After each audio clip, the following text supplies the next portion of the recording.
আমি অসমীয়া ভাষায় কাব্য চর্চা করা একজন অসমীয়া মানুষ।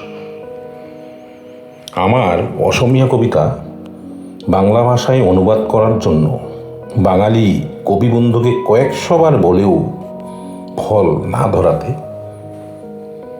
আমি নিজেই নিজের কবিতাগুলোকে বাংলায় অনুবাদ করা শুরু করেছি। তাই অনুবাদের ত্রুটি মার্জনা করে আমার এই কবিতা গুচ্ছকে আপনারা আপনাদের হৃদয়ে স্থান দেবেন বলে আমি আশাবাদী। কারণ আমি বিশ্বাস করি হৃদয়ের ভাষা সবারই ভাষা। ভাষার প্রাচীর হৃদয়ের অনুভবকে কখনো আটকাতে পারেনি, পারবেও না। আজকের কবিতা ফুল ভালোবাসা মানুষদের প্রতি নিবেদিত। কংক্রিটের মহানগরীতে ঘুরে বেরিয়েছিলাম জীবিকার তাড়নায়। হঠাৎ ভেসে এলো বাতাসে হাসনাহানার সুবাস, শেফালি গন্ধরাজের সুবাস। হৃদয়হীন মহানগরীর বাতাসে অকৃত্রিম হৃদয়ের সুবাস। এই নিয়েই আজকের কবিতা ফুল ভালোবাসা মানুষদের প্রতি। কবি উৎপল কলিতা, আবৃত্তি উৎপল কলিতা। ফুল ভালোবাসা মানুষের প্রতি। স্কোয়ার ফুটে মেপে ফেলা হয়েছে কংক্রিটের মহানগরী। ফুট মেপে বিক্রি করা হয়েছে আকাশের অধিকার। ফুলের চারা এখানে বেড়ে ওঠে না।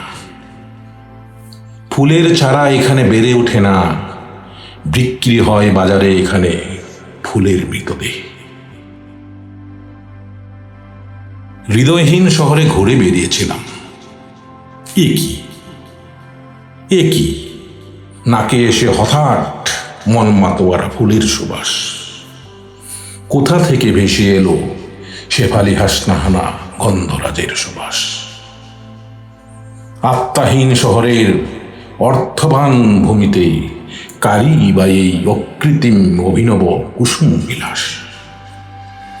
হৃদয়হীন শহরে কেই বা রেখেছে খোলা হৃদয়ের সুবাসিত সবুজ দরজা। আত্মাকে সজীব করে রাখা, আত্মাকে বাঁচিয়ে রাখা, হে ও ব্যবসায়ী গন্ধের স্রষ্টাগণ। আত্মাকে সজীব করে রাখা, আত্মাকে বাঁচিয়ে রাখা, হে ও ব্যবসায়ী গন্ধের স্রষ্টাগণ। আপনারা কে আমি জানি না। আপনারা যেই হন, আপনারা ভালো থাকুন, আপনারা বেঁচে থাকুন।